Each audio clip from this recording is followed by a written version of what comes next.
एक राजा था जो जिंदा जिंदा स्वर्ग जाना चाहता था, अपने शरीर में, अपनी हड्डियों में।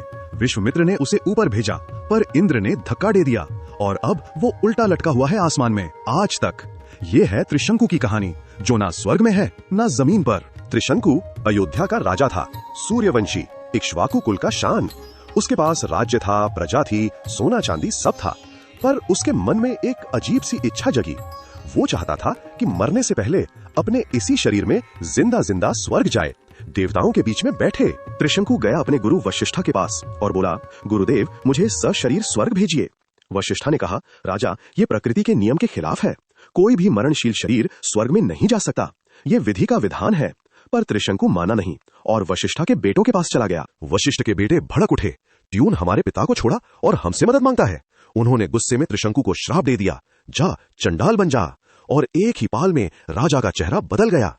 उसकी चमकती त्वचा काली पड़ी, उसके सुंदर कपड़े चीथड़े बन गए, उसका मुकुट गिर गया, वो एक त्याग हुआ इंसान बन गया। चंडाल बना हुआ त्रिशंकु भटकता रहा, कोई उससे देखता भी नहीं था। तब उससे मिला विश्वामित्र, वशिष्ठ का सबसे बड़ा प्रतिद्वंदी। विश्वामित्र ने देखा कि एक राजा को नाइंसाफी से श्राप दिया गया और उसके अंदर ऐसी आग जागी कि उसने कहा, मैं भेजूंगा तुझे स्वर्ग, मेरी तपस्या की ताकत से तू जाएगा। विश्वामित्र ने एक महायज्ञ शुरू किया, इतना शक्तिशाली यज्ञ कि धरती कांपने लगी। और फिर हुआ वो जो किसी ने सोचा नहीं था। त्रिशंकु का शरीर जमीन से उठने लगा, धीरे धीरे, फिर तेजी से वो आसमान की तरफ उड़ने लगा। विश्वामित्र की तपस्या की ऐसी ताकत थी कि एक इंसान को सशरीर स्वर्ग की तरफ फेंक दिया। त्रिशंकु पहुंचा स्वर्ग के दरवाजे पर इंद्र खड़ा था वहां। इंद्र ने कहा, रुको, यहाँ मर्त्यालों की जगह नहीं है। और इंद्र ने त्रिशंकु को धक्का दे दिया और वो सीधे नीचे गिरने लगा। सिर के बाल चिल्लाता हुआ, हाथ फैलाए, बचाओ बचाओ, धरती की तरफ तेजी से गिरता हुआ राजा। ये नजारा डरावना था। त्रिशंकु चिल्लाया, विश्वामित्र बचाओ।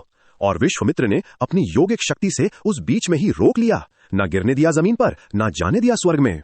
फिर विश्वामित्र का गुस्सा भड़का। उसने कहा इंद्र से, अच्छा, तुझे मेरा भक्त नहीं चाहिए तेरे स्वर्ग में, तो मैं बना दूंगा एक नया स्वर्ग, एक पूरी नई दुनिया। देवता घबरा गए। अगर विश्वामित्र सच्ची में नया स्वर्ग बना देगा तो पुराना कॉस्मिक ऑर्डर तबाह हो जाएगा। तो उन्होंने समझौता किया, त्रिशंकु को नीचे भी नहीं गिरने देंगे, ऊपर भी नहीं आने देंगे।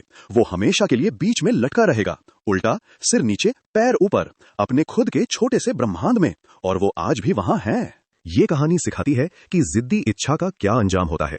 जब इंसान अपनी औकात से बाहर की चीज मांगे तो उसे ना इधर का मिलता है ना उधर का। पर यह भी सच है कि विश्वामित्र जैसा गुरु मिल जाए तो इम्पॉसिबल भी पॉसिबल हो सकता है। सब्सक्राइब करो कथा सागर को और ये कहानी अपने दोस्तों को भेजो।